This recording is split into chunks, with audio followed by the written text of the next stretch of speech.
here to talk about how to take control of your relationship. And I'm Tina Scott, and this is Jason Scott, and we're from Legendary Relationship. We also have a podcast called Loving Beyond the I Do.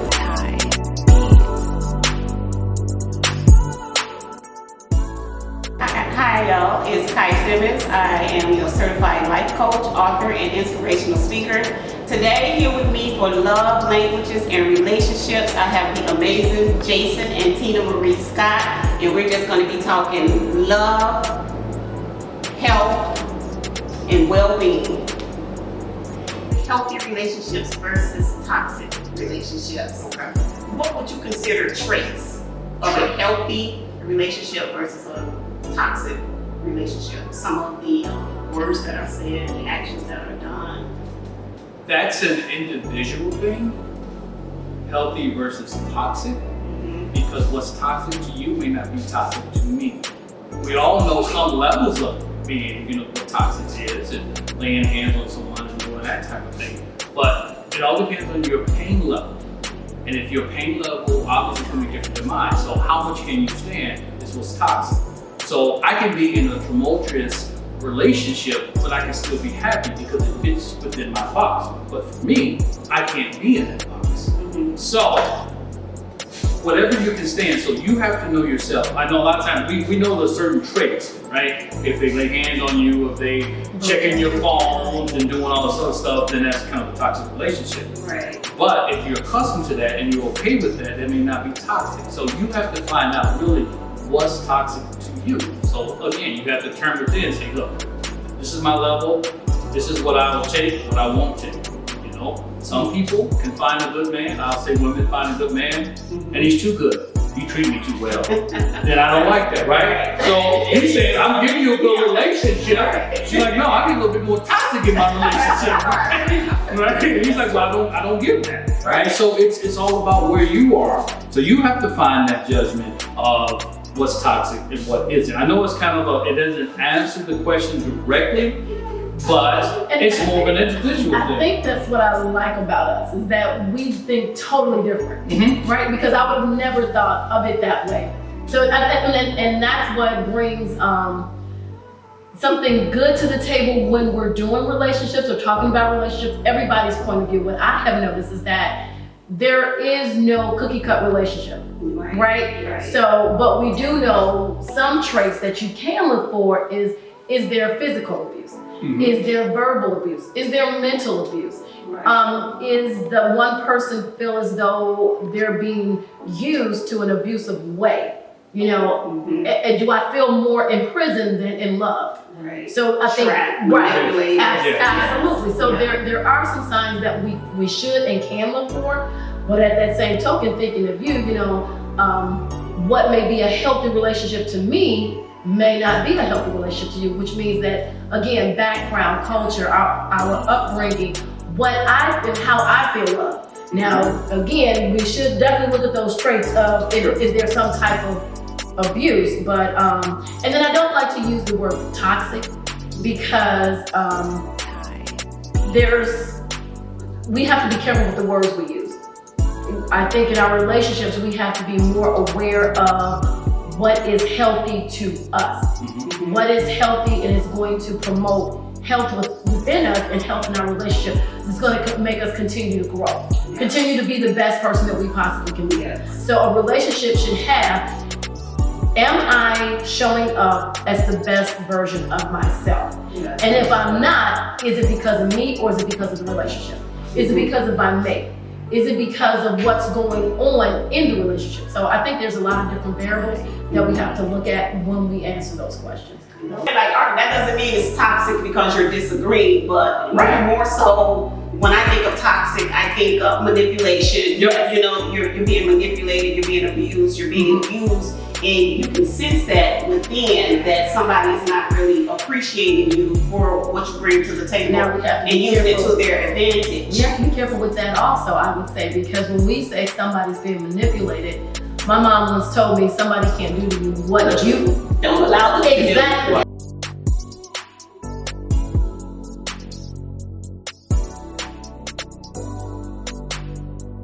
I actually you have to have arguing, because if you don't argue, then you're not finding out what the issues are to resolve them. Yes. The question is, You learn to argue, and you argue with respect. Yes. There's nothing wrong with disagreement, Right. but don't be disrespecting each other during that time. Yes. yeah, we have one of our quizzes that are your arguments solution-based or problem-based. Mm-hmm. So are you arguing to find a solution to the problem? Mm-hmm. Or are you arguing to place blame?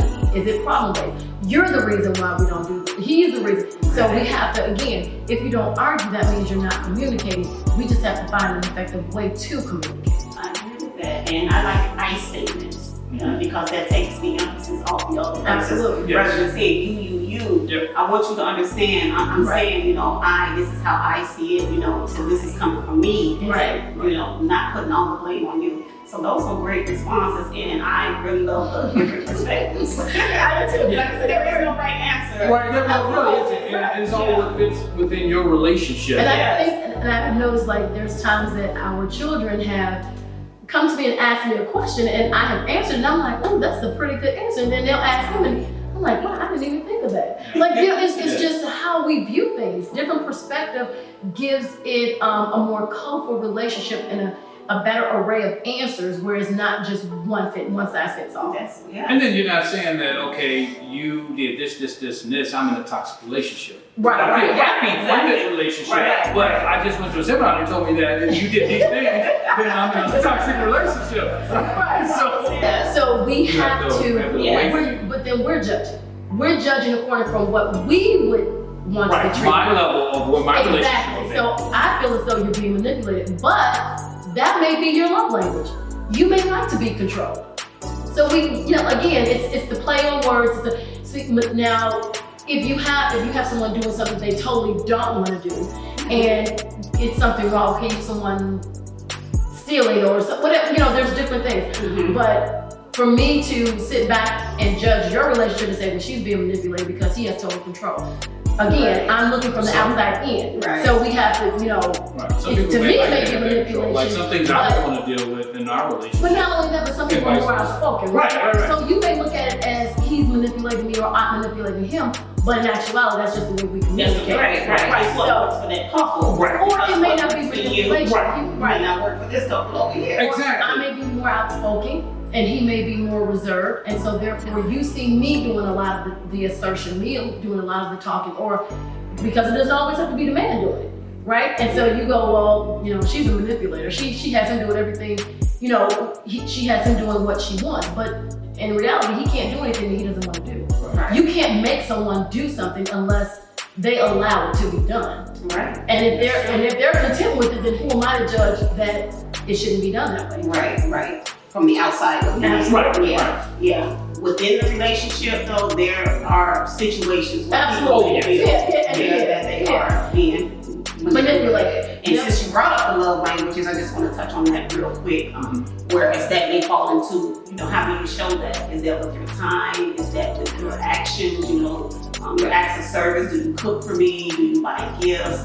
Do you say I love you? So love languages, it is different for each person. Absolutely. And your language may be different from hers, but you all come to an understanding of how to meet that need of each other's. Now, I will tell you this funny story. So we did the love languages, right? And we had it. So the book is called The Five Love Languages, and you take Chapter, you take a quiz, and then you find out where you fall, right? So we did that, right? So I knew Tina's love language. I'm gonna nail the love language. I'm gonna get it. I'm good, right? Somewhere along the line, it kind of changed, right?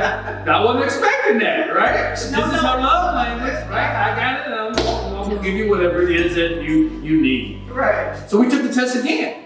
Both of our love languages changed.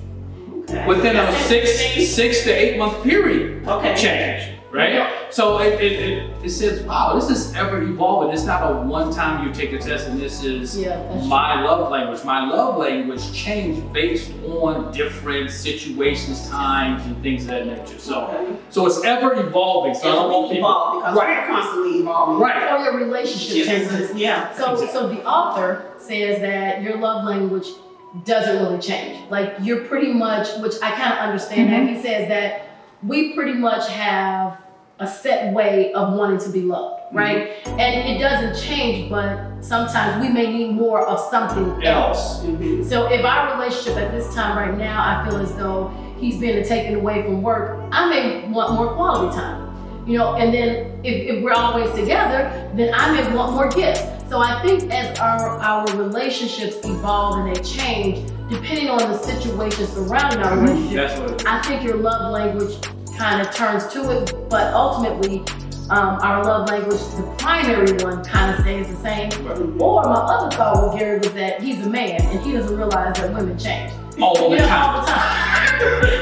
So I was talking to a girl, but I didn't go to it, but I was talking to a girlfriend and I was like, men are pretty easy. Yeah. They're pretty easy, like basic things. You know exactly what I like, how I like. What they don't want, what they like. Right. So they're pretty easy. Women, we like today, we like red.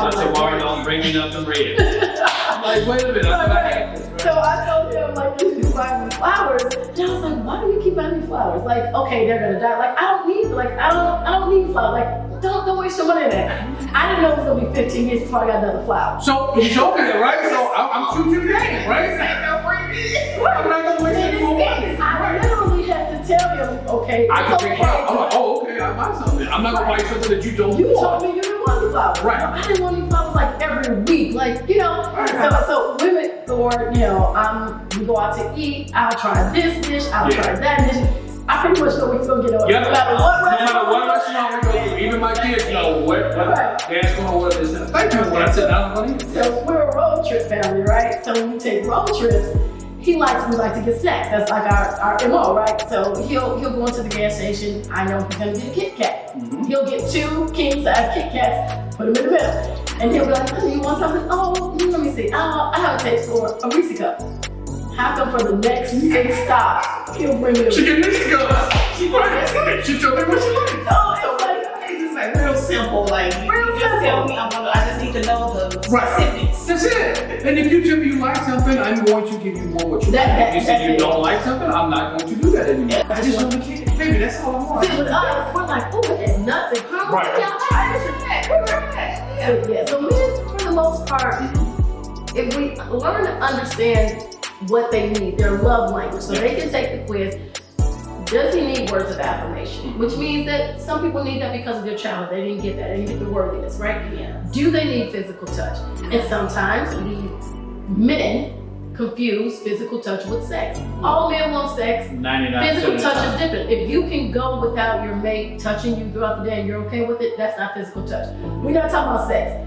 All men need sex. All men want sex. That's so totally something different. So, and then, or it's his love language where he feels loved and appreciated by the gifts that I buy him. Some people feel, okay, she really loves me because she's buying me this. So the 5 love languages were acts of service. I had asked him at one time, his love language is acts of service, which means that, I would go get him some gas. That means when he gets in his car, the tank is full. Because every time I get in his car, the tank is empty. But I still appreciate that because I don't like stopping at the gas station. Okay, absolutely. So we have to, but he's simple. Yeah. He's, most men are. I'm not complicated, I know that. And even the men who are a little bit more complicated, they're still simple.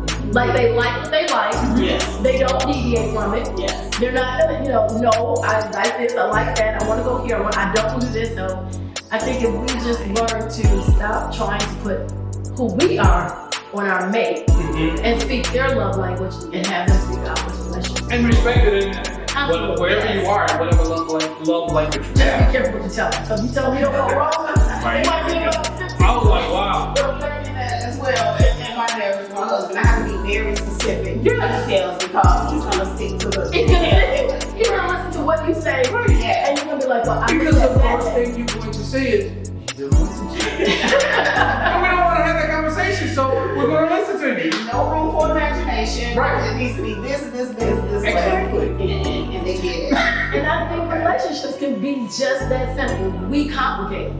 Yeah. We want our mate to read our minds. Yes. We want our mate to know that I want a deviation. We want, he wants me to know when he wants sex. And it's just we complicate it one, from our past baggage, and two, from what we think the other person should know. Yes, Right. and that goes both ways. Yeah, That's right. the man and the woman, the man Absolutely. thinking that she knows what I want. Exactly. No, you have to express that as well, because I think I know, but like you all stated, it can change, you know. They can change. Yeah, It absolutely. change. And that Maybe comes- more. Yep, constant conversation.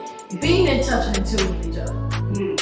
Stop letting the outside world dictate Say what how your you- relationship right. should be How your relationship should and go. drive your own That relationship. is so important, people. Yes, it is. That is so important. We're gonna say that again. Stop letting other people dictate to you how your relationship should be. Because what works for you in your relationship may not necessarily work for them or for anyone else's. It's between two individuals doing this together. So That's all that matters. That's just what goes on in your relationship. yes. And that kind of leads into the next question. What advice can we give to someone who has a difficult time expressing themselves? So we talked about, love languages. It's important to feel supported and understood. Yeah. But what advice would we give to them to help them express their needs? So to express your needs, first you have to know your needs. Yes, that's key. You can't express something that you don't really know. And you say that's important, but a lot of people don't know what they want. Right. They know what they don't want. They'll give you a But they- litany of things yes. they don't want, but they say, well, what do you want? We never I'm think. not really sure what I want. I just know what I don't. Exactly. So know what you want for one. That's the first. Yes, right. Know what you want, know what it is that you need. So to express what you want, you have to, I always say, have a safe word or a phrase or a safe space to be able to talk about it. So you'll just say, hey, we need to, have a quick conversation. And at that point, I know that, okay, I need to stop, I need to listen, and just sit there and intake everything you tell me without any judgment. And if I can do that, then you can be able to express yourself. The reason why we don't express ourselves about certain things is because I may not want to get into that certain conversation if I start to tell you this, because I know you're going to retaliate and come back at me, right? So I'll just say, I'm fine with everything, everything's okay. But deep down inside, like it's not. I really want to tell you this, but I know you're going to say this, and then I'm going to say that, and then we play It's another. gonna go way over there. Right, and it's not even going to be about what I don't like. I can't really express myself. So a lot of times we just sit there and just hold everything in because we really can't express it. But if we can have a safe space where we can actually have these conversations, then I will be more apt to express myself.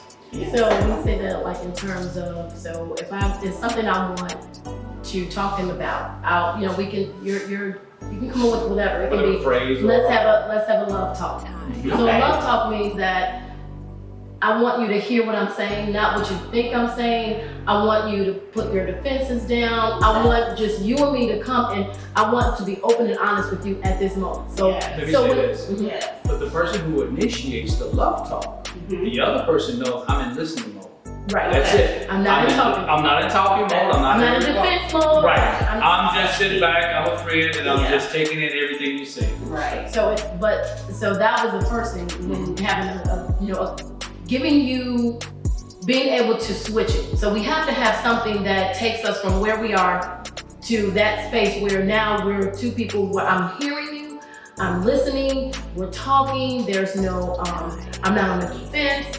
I'm not worried about you're coming at me. So you have to have something to kind of switch the brain. Okay, so let's have a love talk. That means that, okay, all right, that means let's get serious. Everything else is Right. doesn't matter. But the other thing is, I would say, as far as that is, if you're having a hard time communicating, or what was the question to Expressing yourself, Yes. you have to be able to start small. And my biggest thing is self-love.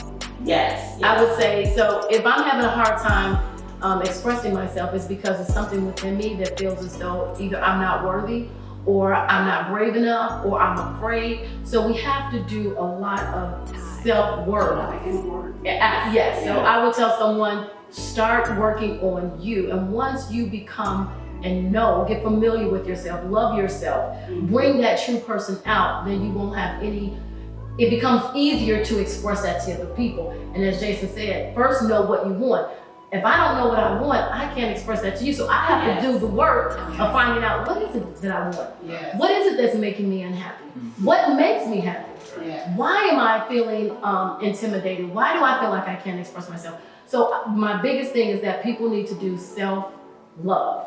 Yes. First and foremost, we have to do the work. Yes. Yes. And that goes way beyond being able to express yourself, because now if I can love myself, I can love you better. Yes, and we were talking about that earlier. A lot of people don't even know how to give or receive love because Absolutely. they're holding on to baggage or past experiences that haven't allowed them to do And that. sometimes You we gotta hear go that beyond as like a culture thing. We hear that people don't know how to receive, or and people don't know how to receive love. That's truthful. Yeah, it is. That's very truthful. People hear those words and it doesn't resonate, but that's very truthful.